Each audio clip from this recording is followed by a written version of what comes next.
Curve in space में आप लोगों को कल कुछ डेफिनेशंस लिखवाई गई थी, है ना? क्या क्या हो गया था? बाई नॉर्मल बताना था ना। लिखिए, हेडलाइन डालिए बाई नॉर्मल। बाई नॉर्मल,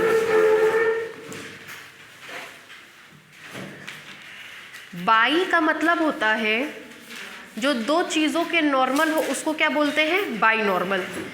जैसे कल आपको हमने ऐसे बताया था, कहा था ये टेंजेंट लाइन है, मतलब टी आई, ठीक? टेंजेंट लाइन के परपेंडिकुलर लाइन को प्रिंसिपल नॉर्मल कहते हैं, पी आई। और टेंजेंट लाइन और प्रिंसिपल नॉर्मल को कंटेन करने वाले प्लेन को ऑस्क्यूलेटिंग प्लेन कहते हैं, ऑस्क्यूलेटिंग प्लेन। ठीक, कल इतना ही बताए थे। कल आपको पहली परिभाषा बताई गई थी नॉर्मल प्लेन। कहते थे नॉर्मल लाइन को, ये टेंजेंट है तो इसके जो परपेंडिकुलर लाइन होगी वो क्या होगी? नॉर्मल होगी। कहते नॉर्मल लाइन को कंटेन करने वाला plane normal plane, tangent line को कंटेन करने वाला प्लेन जो कि नेबरिंग पॉइंट से पास करता है ऑस्क्यूलेटिंग प्लेन, टेंजेंट लाइन के परपेंडिकुलर ऑस्क्यूलेटिंग प्लेन में लाई करने वाली लाइन प्रिंसिपल नॉर्मल। फिर ऑस्क्यूलेटिंग प्लेन की परिभाषा दिए थे, टेंजेंट लाइन और प्रिंसिपल नॉर्मल को कंटेन करने वाला प्लेन ऑस्क्यूलेटिंग प्लेन। दो डेफिनेशन हो गई ऑस्क्यूलेटिंग की। आज लिखवाएं बाई नॉर्मल। बाई नॉर्मल मतलब जो दोनों के नॉर्मल हो। तो कहते हैं टेंजेंट लाइन और प्रिंसिपल नॉर्मल की जो नॉर्मल लाइन होती है उसको बाई नॉर्मल कहते हैं और उसको रिप्रेजेंट करते हैं बी आई से। बाई नॉर्मल मतलब दो लोगों के नॉर्मल। किस किस के नॉर्मल? टेंजेंट और प्रिंसिपल नॉर्मल के नॉर्मल को कहते हैं बाई नॉर्मल। ठीक है, लिखिए the line to a given curve, the line to a given curve at a point P, the line to a given curve at a point P which is perpendicular to the osculating plane, which is, देख लीजिए ऑस्क्यूलेटिंग plane के क्या है? Perpendicular, या tangent और principal normal के भी क्या है? Perpendicular. which is perpendicular to the osculating plane, which is perpendicular to the osculating plane is called binormal, is called binormal and it is denoted by BI, and it is denoted by BI।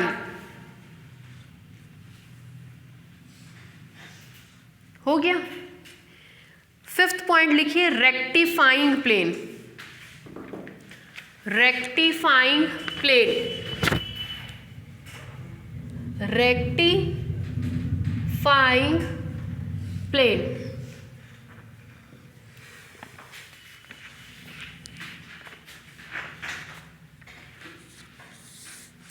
कहते हैं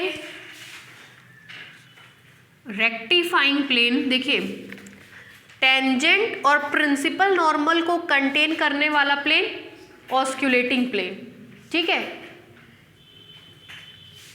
principal normal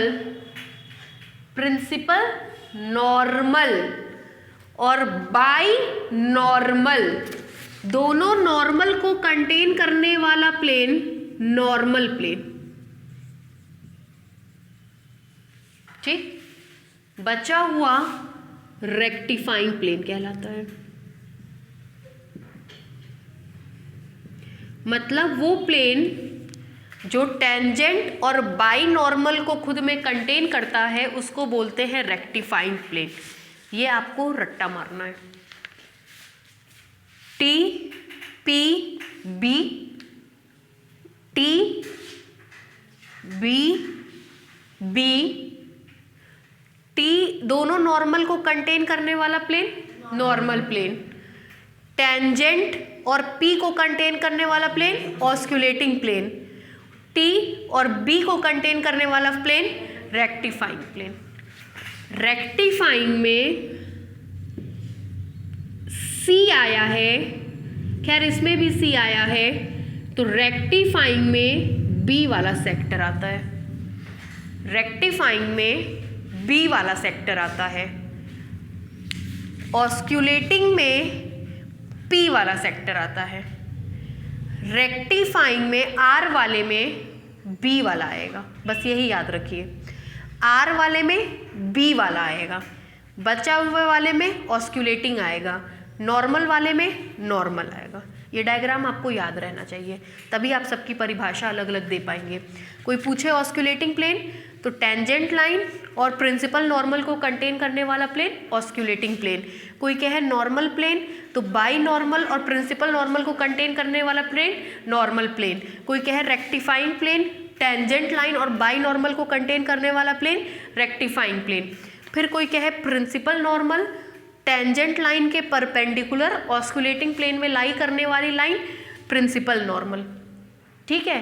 कोई बोले by normal तो by normal osculating plane के perpendicular है, tangent line और principal normal के perpendicular है, ठीक है। यही परिभाषा आपको देनी पड़ेगी। तो याद करने का तरीका T P B, ठीक, दोनों नॉर्मल को कंटेन करने वाला प्लेन नॉर्मल प्लेन। रेक्टिफाइंग में R वाले में B आता है, रेक्टिफाइंग में B वाला आएगा, तो ये रेक्टिफाइंग प्लेन, बचा हुआ ऑस्कुलेटिंग प्लेन। अगर ये डायग्राम याद है तो आपको सब याद है। अगर हमको रेक्टिफाइंग प्लेन का इक्वेशन लिखना होगा, रेक्टिफाइंग प्लेन का इक्वेशन लिखना होगा, सॉरी ऑस्कुलेटिंग प्लेन का इक्वेशन लिखना होगा, तो ऑस्कुलेटिंग प्लेन के परपेंडिकुलर ये है, मतलब उसका डायरेक्शन रेशियो और डायरेक्शन कोसाइन BI हो जाएगा। अगर हमको रेक्टिफाइंग प्लेन का इक्वेशन लिखना है तो उस प्लेन के परपेंडिकुलर लाइन ये है, तो उसका डायरेक्शन रेशियो या डायरेक्शन कोसाइन PI हो जाएगा। अगर हमको इस प्लेन का इक्वेशन लिखना है तो इसके परपेंडिकुलर लाइन ये है, तो इसके इक्वेशन में डायरेक्शन रेशियो या डायरेक्शन कोसाइन TI हो जाएगा, ठीक है। चलिए लिखिए rectifying plane, this is the plane, this is the plane, this is the plane to a curve, this is a plane to a curve at a point P, at a point P which contains tangent TI, which contains tangent TI and binormal BI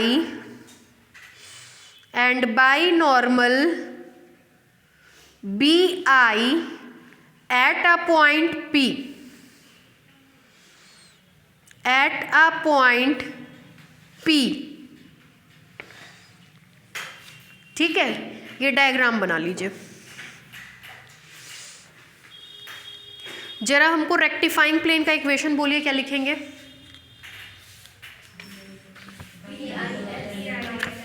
PI मतलब equation होता है plane का AI XI minus XI, ये उसके normal का direction ratio या direction cosine होता है। चूंकि इस प्लेन के नॉर्मल ये है तो AI की जगह क्या लिखाएगा PI, बाकी ब्रैकेट में XI minus XI is equal to 0। ये रेक्टिफाइंग प्लेन का इक्वेशन है, ठीक है। एक लाइन और लिख लीजिए, the equation of rectifying plane, the equation of rectifying plane, the equation of rectifying plane passing through PXI, passing through PXI is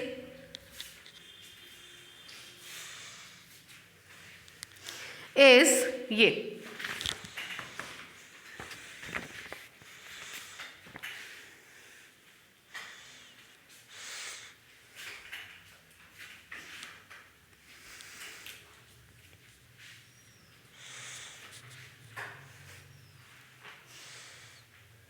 diagram बना लीजिए।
हो गया भाई।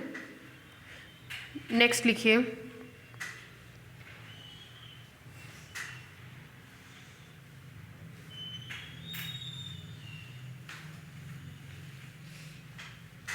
बोले लिखिए, orthonormal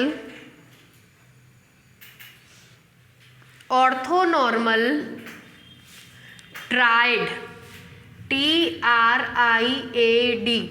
orthonormal triad of fundamental unit vector, orthonormal triad of fundamental unit vector, orthonormal triad of fundamental unit vector.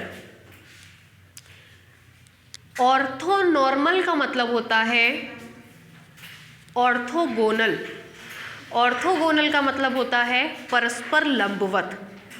ठीक है, तो ऑर्थोनॉर्मल का मतलब होता है एक दूसरे के परस्पर लंबवत। ट्राइड का मतलब होता है तीन। ऑफ फंडामेंटल यूनिट वेक्टर्स का मतलब, यूनिट वेक्टर्स मतलब जिनकी मॉड्यूलस वैल्यू 1 हो, और फंडामेंटल का मतलब जो बेसिक हो। अब आज के बाद से आपके 3 डायमेंशन को इन्हीं 3 यूनिट वेक्टर्स में डिवाइड किया गया है। जो आप आई कैप, जे कैप, के कैप कहा करते थे, वो अब आई जे के नहीं है, बल्कि वो unit tangent vector, unit binormal vector, unit principal normal vector में डिवाइड किया गया। इसकी मॉड वैल्यू भी 1, इसकी मॉड वैल्यू भी 1, इसकी मॉड वैल्यू भी 1। ये तीनों एक दूसरे से परस्पर 90 डिग्री पे हैं, इसलिए इनको ऑर्थोगोनल।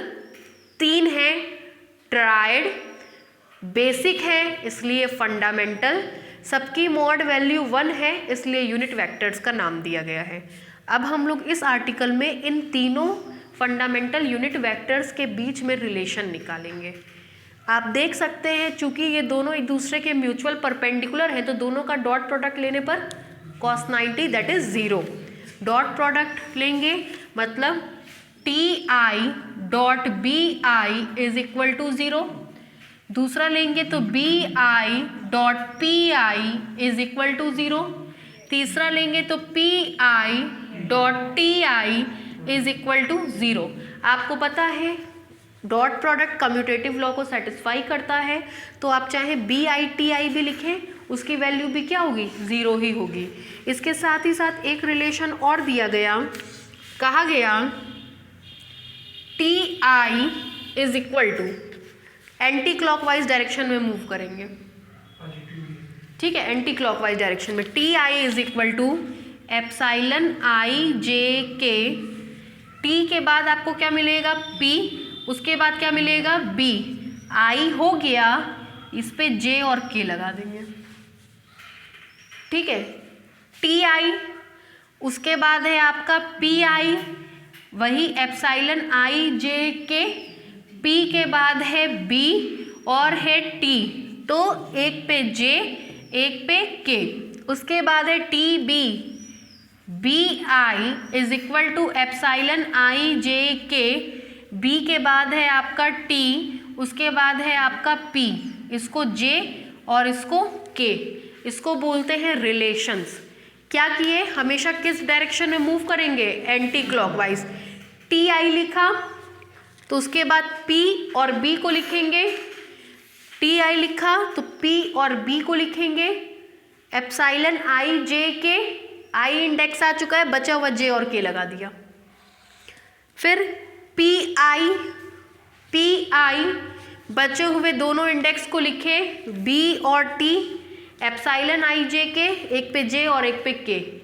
सेम यही प्रोसीजर इसमें, इसको बोलते हैं ऑर्थोनॉर्मल ट्राइड के बीच का रिलेशन। इसकी बहुत ज़रूरत पड़ती है, ठीक है। लिखिए,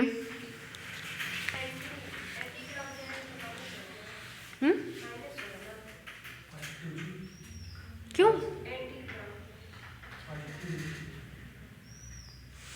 लिखिए, a set of 3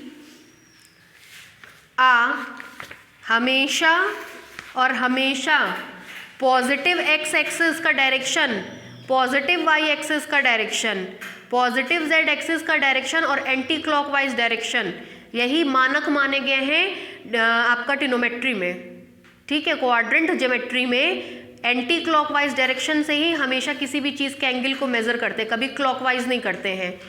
y is equal to M X plus C में m is equal to tan theta, where theta is the angle of the line from the positive x axis in anti clockwise direction, क्योंकि standard ही उसको anti clockwise direction में माना गया है। लिखिए, a set of 3 mutually perpendicular straight line, a set of 3 mutually perpendicular straight line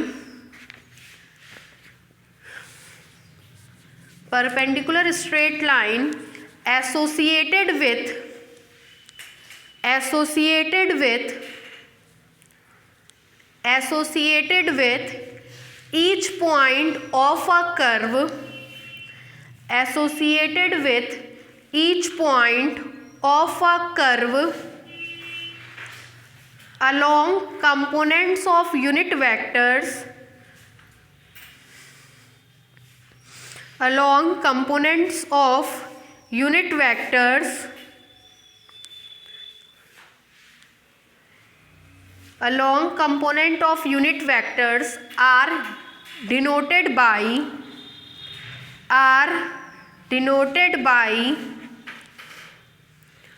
TI, comma PI and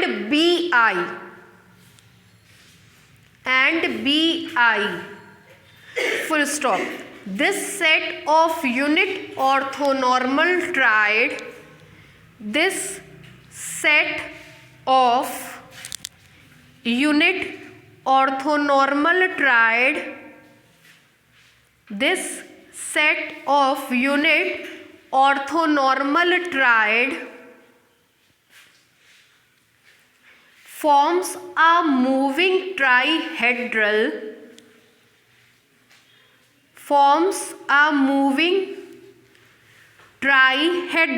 ट्राइहेड्रल का नाम सुना है? केमिस्ट्री में क्या होता है?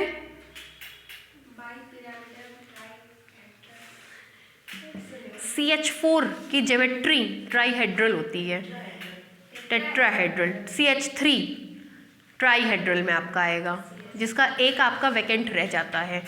होता क्या है, ट्राई का मतलब 3, सेंटर में कोई चीज़ रखिए, 1 2 3, भाई ट्रायंगल को आप लोग ये बोलते हो, है ना। सेंटर में एक चीज़ रखो, एक पॉइंट यहाँ, एक पॉइंट यहाँ, एक पॉइंट यहाँ, मिला दो, तो एक इस सेक्टर को, एक इस सेक्टर को, इस एक सेक्टर को, इसको बोलते हैं ट्राइहेड्रल। क्या कहा जाता है? ट्राइहेड्रल। तो ये भी आपका क्या बनाता है? ट्राइहेड्रल, ठीक है। मूविंग ट्राइहेड्रल का मतलब आप इसको रोटेट करा सकते हैं। आपको पता है एक्स और वाई एक्सिस को रोटेट कराएंगे तो रहेगा म्यूचुअल परपेंडिकुलर ही, बस एक्सिस रोटेट हो जाएगी। वही चीज़ इसके साथ है, मूविंग ट्राइहेड्रल। लिखिए, forms a moving trihedral at a point P such that moving trihedral at a point capital P such that, ये 3 एक लाइन में लिखिएगा कॉमा दे करके, ठीक है, और ये 3 अगली लाइन में लिखिएगा कॉमा दे करके, comma BI dot PI is equal to 0, comma PI dot TI is equal to 0।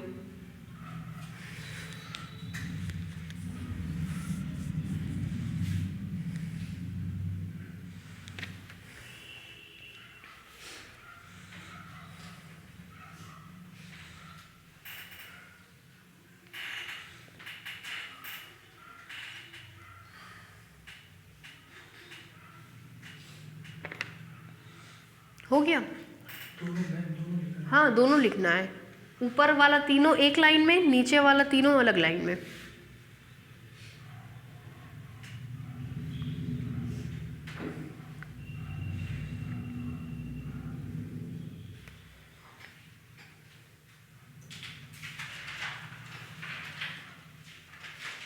हो गया? आगे लिखे लाइन चेंज करके, बोले भाई the vectors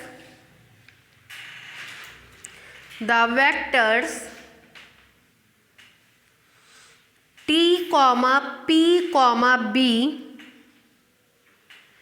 t, p, b, t, p, b, the vectors t, p, b comma दे करके whose components are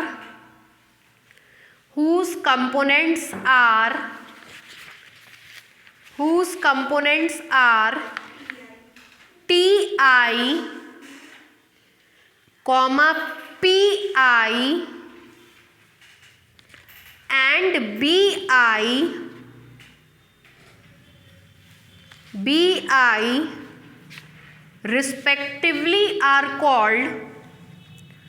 respectively are called fundamental unit vectors. Respectively are called fundamental unit vectors. हो गया। Next headline डालिए, fresh headline, अब इससे बाहर निकल के next headline, curvature.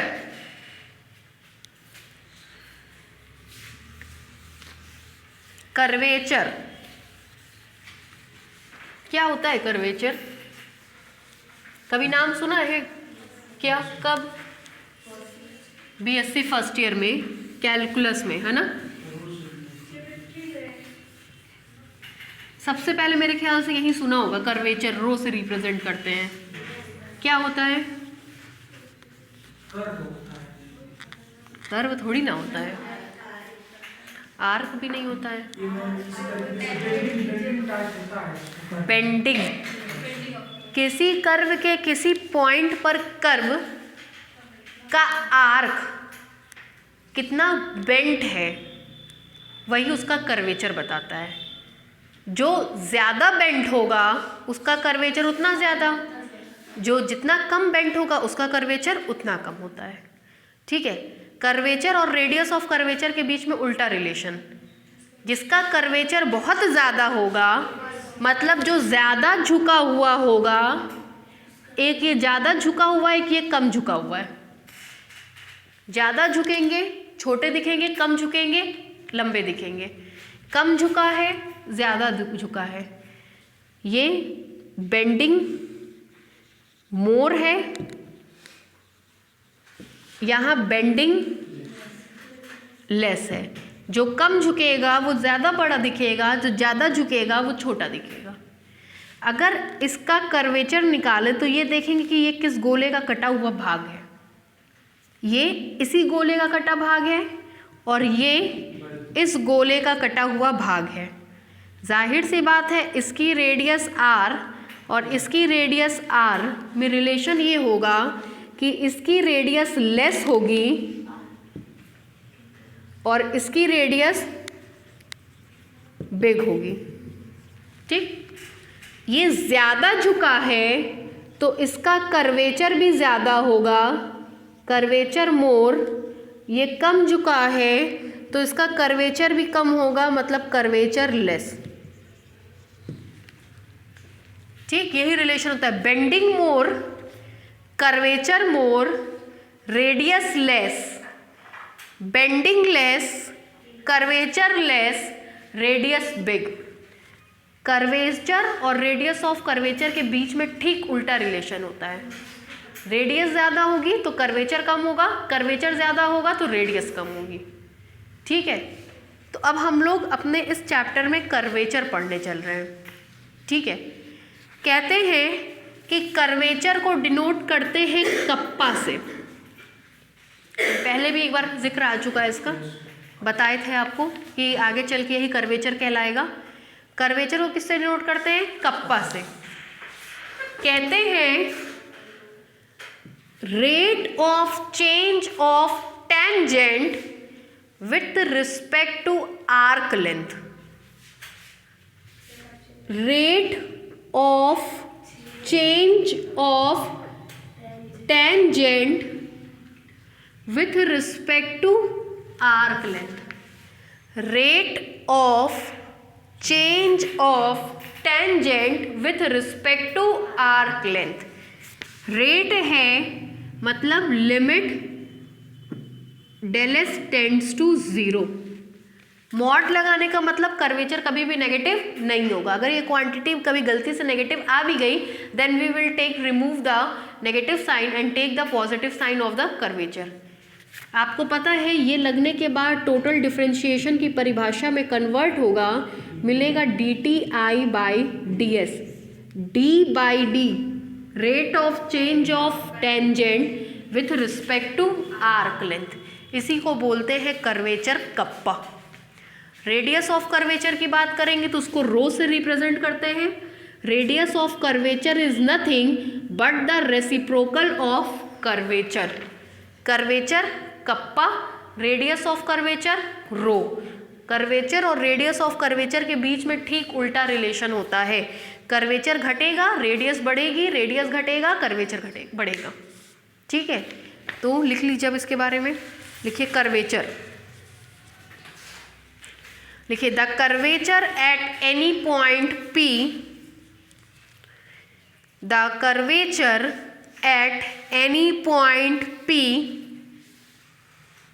The curvature at any point P, capital P, of a given curve, of a given curve, of a given curve is the arc rate, is the arc, ARC, arc rate of rotation of the tangent, of rotation of the tangent, of rotation of the tangent along the curve, along the curve at point P, at point P, full stop, it is denoted by kappa, it is denoted by kappa। मतलब kappa का sign बना करके bracket में लिख लीजिएगा KAPPA kappa. It is denoted by, kappa का sign बना करके ब्रैकेट में लिख लीजिएगा कप्पा, KAPPA कप्पा। ठीक है कटप्पा।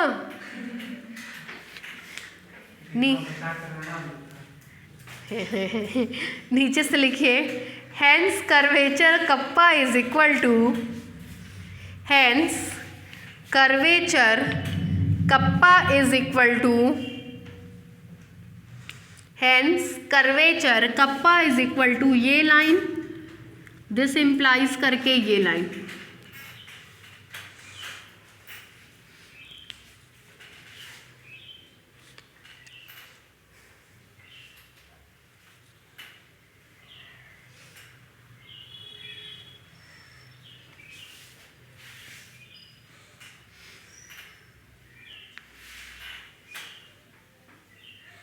हो गया।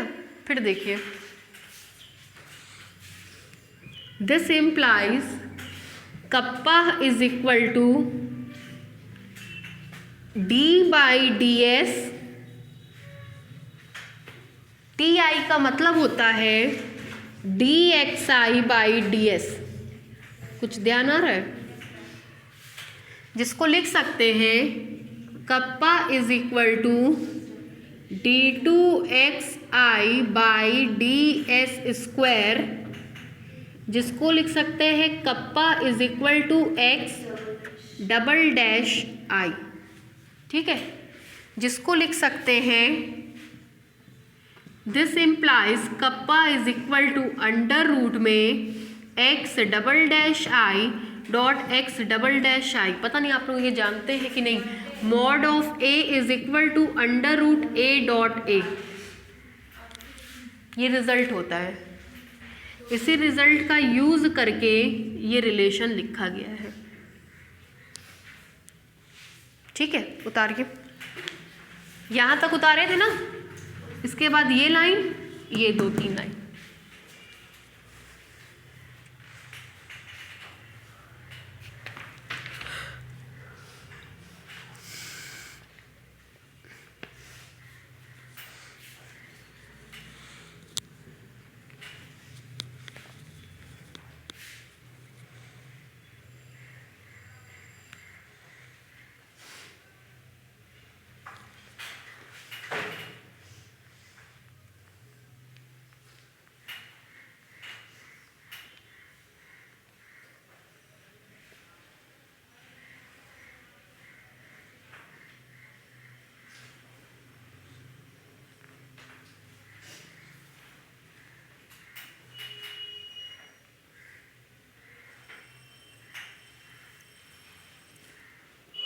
हो गया भाई,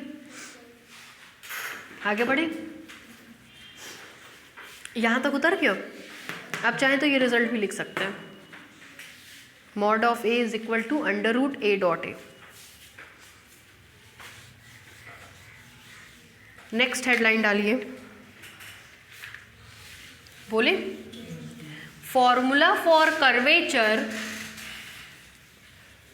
formula for curvature when the equation of curve, when the equation of curve is in parametric form, when the equation of curve is in parametric form, when the equation of curve is in parametric form। देखिए, आप जानते हैं curve का equation parametric form में होता है X I is equal to x I T. ये parametric form में कर्व का इक्वेशन है। ठीक, आगे देखिए, अभी आपने पढ़ा कि कप्पा का रिलेशन होता है under root X double dash I dot X double dash आई।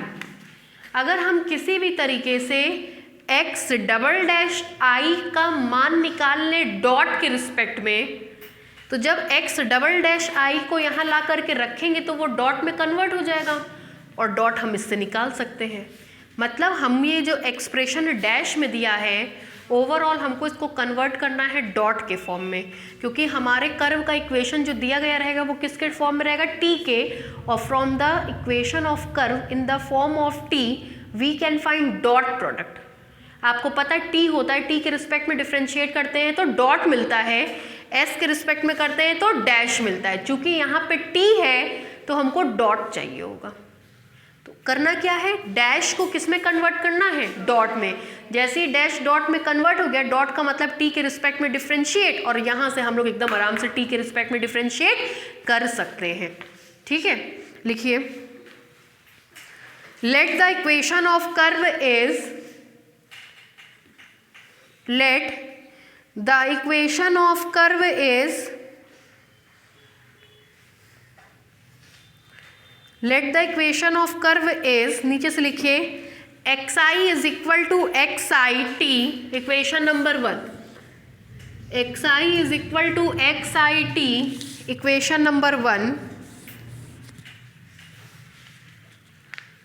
नीचे से लिखिए where T is parameter of curve, where t is parameter of curve, where t is parameter of curve। आपको अगर कुछ ध्यान आ रहा हो तो हमने डैश को डॉट में कन्वर्ट करना सिखाया था, और कहते उस आर्टिकल में एक बार बता रहे हैं, दोबारा नहीं बताएंगे, है ना। एक बार पहले बताए हुए हैं, फिर से वही आर्टिकल पूरा का पूरा बता रहे हैं। देखिए, एक्स डैश आई का मतलब होता है D X I by D S. This implies that X dash I is equal to, लेकिन एक्स आई तो किसके रिस्पेक्ट में डिफ्रेंशिएट होगा, टी के, तो मिलेगा D by D T of X I into D T by D S. वापस से डी टी से डी टी कटेगा और D X I by D S मिल जाएगा। This implies that x dash I is equal to x dot I upon s dot। ना समझ में आए तो is equal to D X I by D T, इसको लिख दिया, होल अपॉन इसको लिखेंगे तो D S by D T.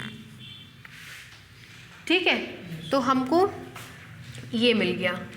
चूँकि हमको तो सेकेंड ऑर्डर डेरिवेटिव चाहिए, तो एक बार फिर से इसको क्या करेंगे, एस के रिस्पेक्ट में डिफ्रेंशिएट करेंगे। अगेन डिफ्रेंशिएटिंग अबव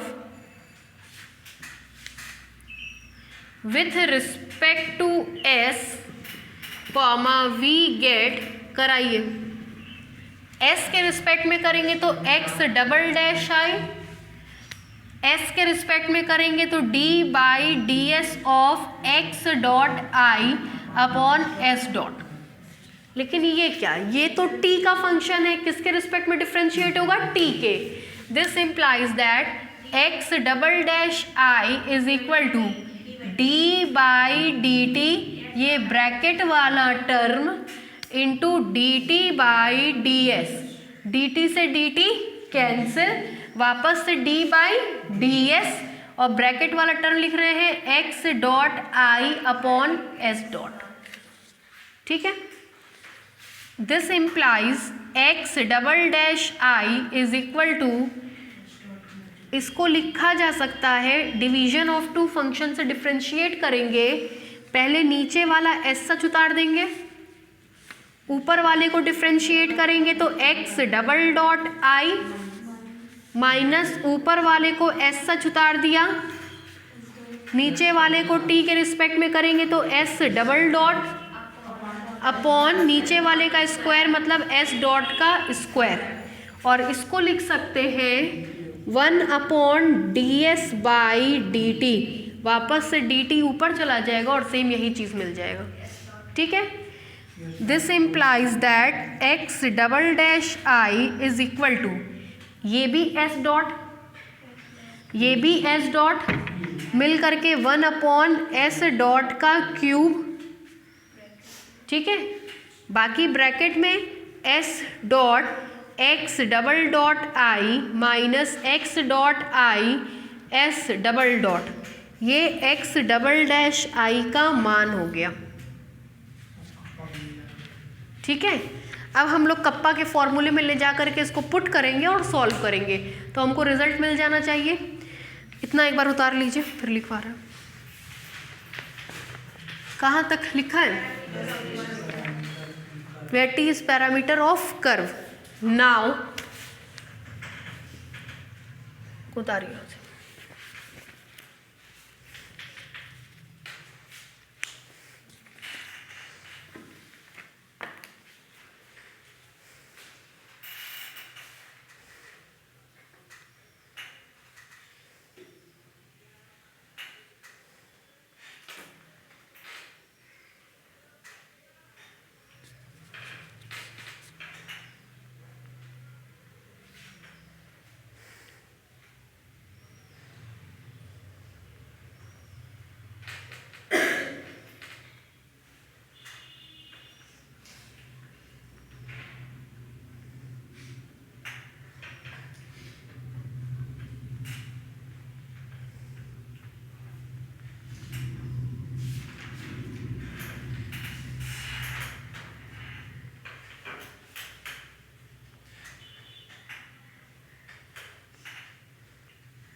हो गया भाई, आगे बढ़े।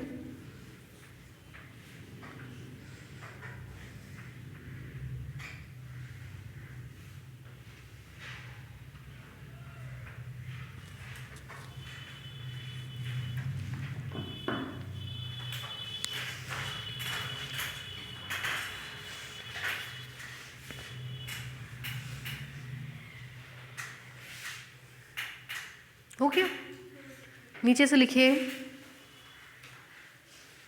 बोले ना, देखिए now the curvature kappa is defined as, now the curvature bracket में कप्पा का sign is defined as, now the curvature kappa is defined as, देखिए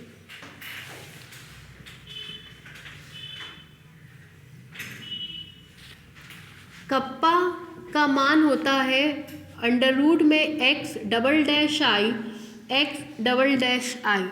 this implies that kappa is equal to under root में पहले x double dash आई का मान रखेंगे तो आएगा s dot x double dot I minus x dot I s double dot upon s dot का cube. दूसरे का रखेंगे तो s dot x double dot I minus x dot I s double dot upon s dot का cube. ठीक है, नीचे में आप देखेंगे s डॉट के क्यूब का स्क्वायर हो जाएगा, बाहर निकल जाएगा, बाहर निकलेगा तो मिलेगा kappa is equal to 1 upon s dot का क्यूब। ठीक है, इसको मत निकाल दीजिएगा, पूछिए क्यों? क्योंकि बीच में डॉट प्रोडक्ट है, बीच में क्या है? डॉट प्रोडक्ट है। a डॉट a की वैल्यू होती है ये, बीच में क्या है? डॉट प्रोडक्ट है, तो डॉट प्रोडक्ट तो बाहर नहीं निकलेगा। डॉट प्रोडक्ट किसके बीच में होता है? वेक्टर्स के। वेक्टर कौन होता है? जिस पे इंडेक्स होता है।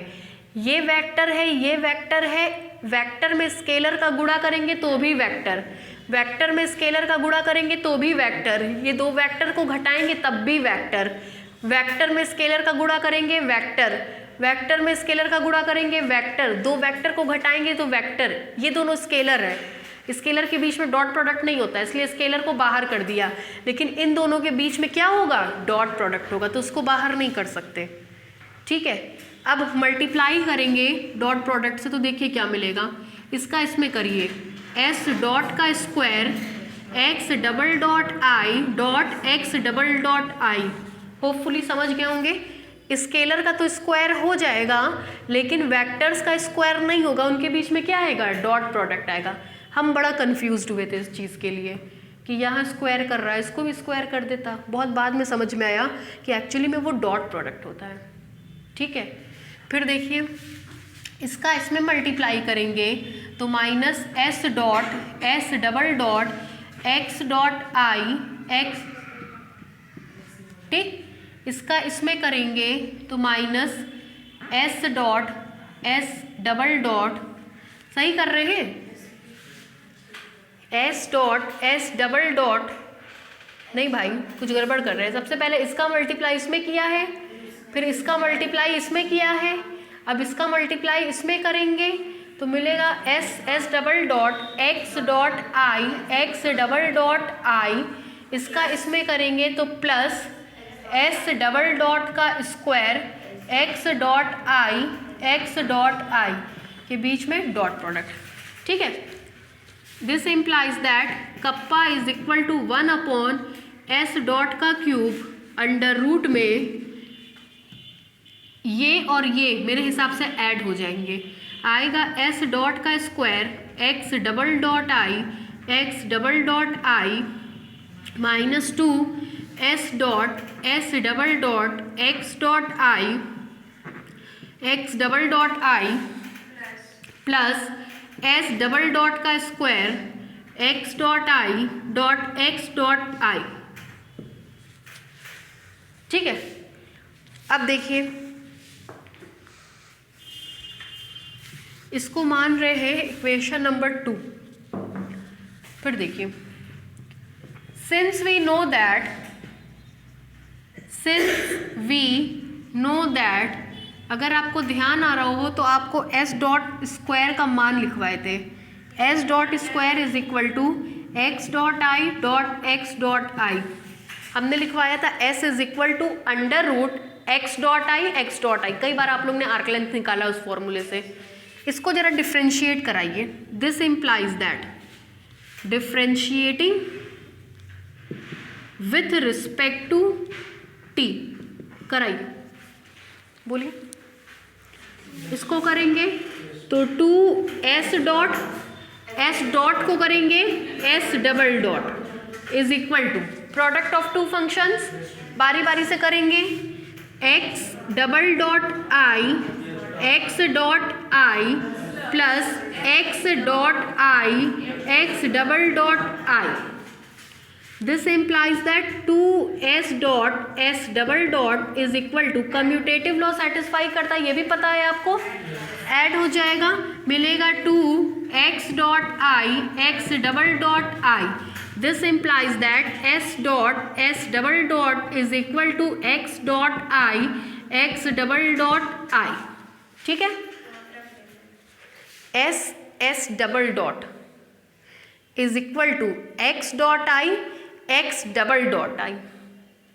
ठीक है, रखेंगे मान तो मिलेगा using it in equation 2, using it in equation 2 comma we get, चलिए रखवाइए, kappa is equal to 1/s dot का क्यूब अंडर रूट में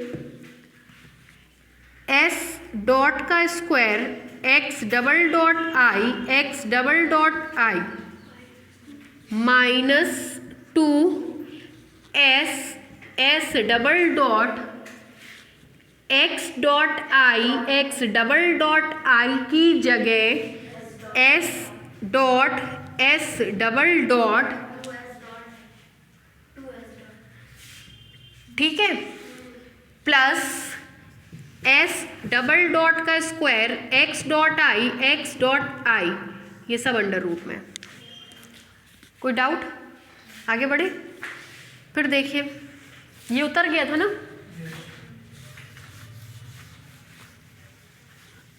सॉल्व कराइए थोड़ा सा इसको.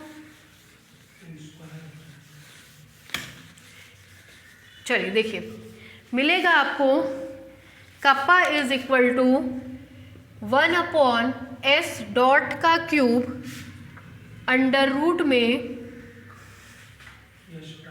s डॉट का square x double dot i x double dot i. ठीक, ये दोनों का स्क्वायर हो जाएगा क्योंकि आपका स्केलर क्वांटिटी है, माइनस 2s डॉट का स्क्वायर s डबल डॉट का square plus s double dot का स्क्वायर, फिर x dot i x dot i.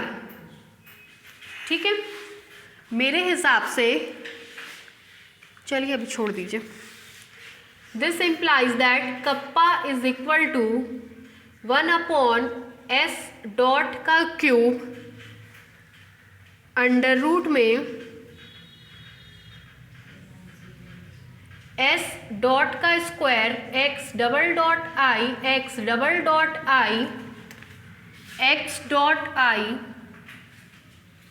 x dot i, ये माइनस 2s डॉट का स्क्वायर s डबल डॉट का square, और just अभी आपने लिखा था x dot i is equal to s dot square, तो ये मिलेगा plus s double dot square s dot square from equation capital A, from equation capital A. ठीक है, kappa is equal to 1/s dot का cube under root में, ये और ये सॉल्व होगा, s डॉट का square x double dot i x double dot i minus s dot का स्क्वायर s डबल डॉट का square. This implies that kappa is equal to s dot square, root से बाहर होगा, s dot होगा, इससे cancel होगा, 1/s dot square under root में x double dot i x double dot i dot product minus s double dot का square. अब अगर हमको इक्वेशन पता हो तो उससे हम लोग xi is equal to xi t से x I is equal to x I t पता हो तो 2 बार डिफ्रेंशिएट करके इसका मान निकाल लेंगे। एस डॉट का मान निकालना हम जानते हैं, एस डॉट मिल गया, उसको एक बार फर्दर और डिफ्रेंशिएट करेंगे तो क्या मिल जाएगा, एस डबल डॉट। तो ठीक इस फॉर्मूले से अब हम लोग क्या निकाल सकते हैं, कर्वेचर। हमने डैश को टोटली कन्वर्ट कर दिया डॉट में। ठीक है, उतार डालिए। कहाँ से उतारेंगे, इक्वेशन नंबर 2 के ऊपर से।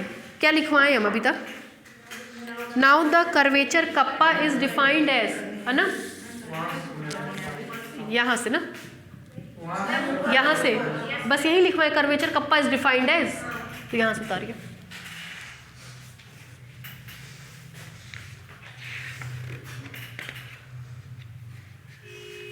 इसी को हम लोग ऐसे भी लिख सकते हैं, देखिए, this implies that kappa is equal to 1 upon S dot का square, adopt the summation, drop the summation and adopt the convention, x double dot 1 का square plus x double dot 2 का square plus x double dot 3 का square minus s double dot का square.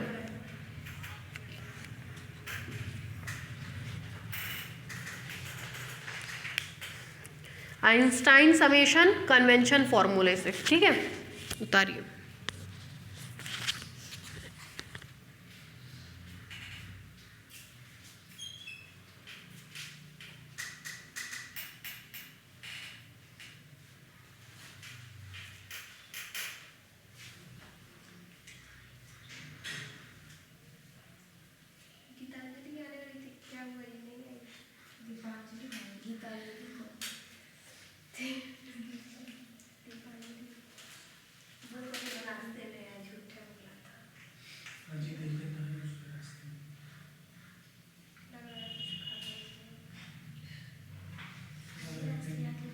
बात कम करिए, चलिए फटाफट उतारिए।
हो गया भाई।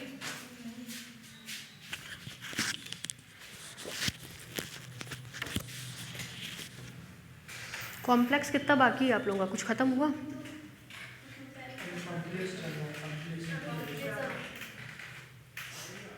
रिंग थियरी ये एक चैप्टर खत्म हो गया ना उसमें, शुरू हो गया तीसरा। तीसरा भी खत्म हो जाएगा 1-2 दिन में। कौन कौन सा खत्म हुआ चैप्टर? 3 चैप्टर खत्म हो जाएगा। कौन कौन से? पहला, दूसरा और क्या क्या नाम है? एनालिटिक फंक्शन, कॉम्प्लेक्स इंटीग्रेशन और पहला चैप्टर बेसिक वाला है।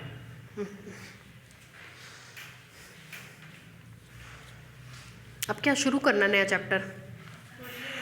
फोरियर शुरू करना है, फोरियर एनालिसिस। फोरियर या सिंगुलैरिटी, दोनों में से कोई। सिंगुलैरिटी सिंगुलैरिटी तो छोटा चैप्टर है। बोले हैं कि बस फोरियर जो है बड़ा है। फोरियर बड़ा है। कितने चैप्टर हैं इसमें आप लोगों के? 7 चैप्टर होगा। 7 और है ये 7 चैप्टर पूरा है। कुल 7 चैप्टर है, जिसमें से 3 तो हो गया, एक सिंगुलैरिटीज छोटा हो गया 4, फोरियर 5, और 2 चैप्टर कौन कौन से हैं? एक और है, क्या बोलते हैं, वेरिएबल करके नहीं है। चेंज इन वेरिएबल, लेकिन ध्यान नहीं आ रहा है। हो गया भाई ये?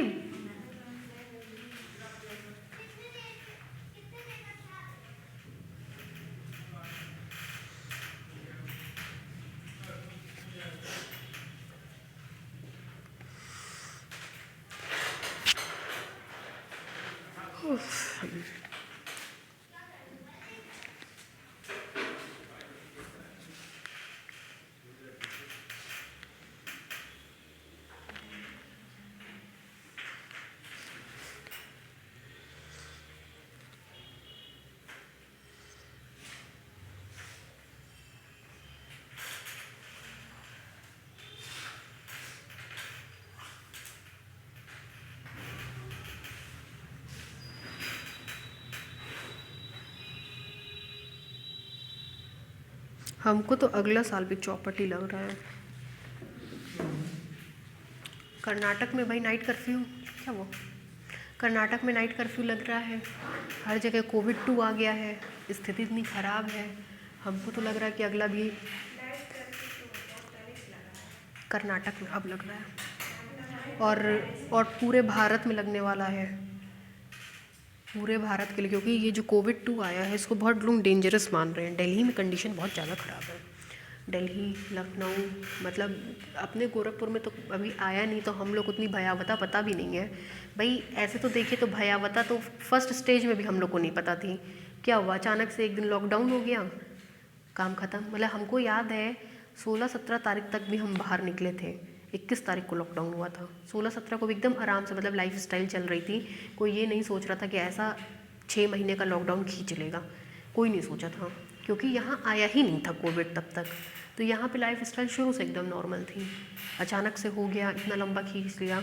अब देखिए अब क्या होता है, आज के न्यूज़ में ही था कि पूरे मतलब केंद्र सरकार जो है नियम बना रही है, राज्य सरकार से इस चीज़ का उत्तरदायित्व छीन लिया गया है।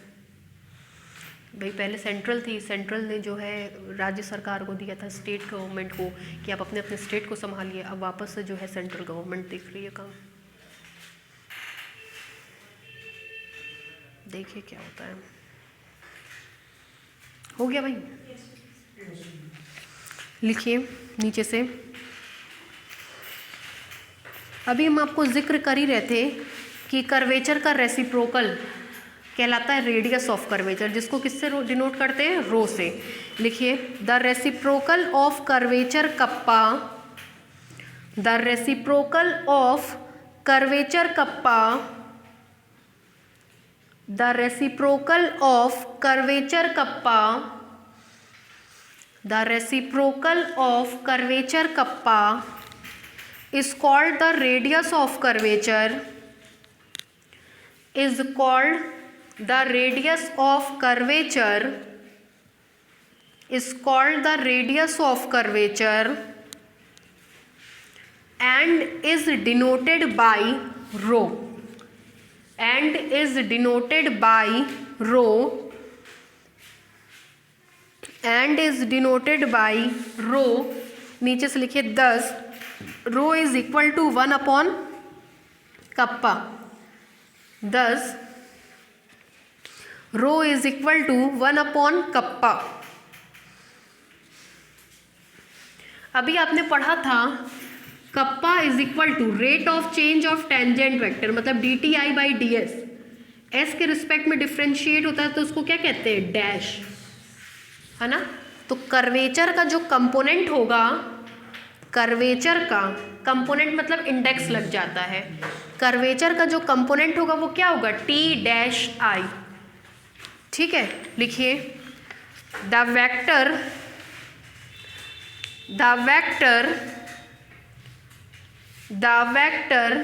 whose component are t dash I, the vector whose component are t dash I is called the curvature vector, is called the curvature vector। फिर से बोल रहे, the vector whose component is t dash I are called the curvature vector।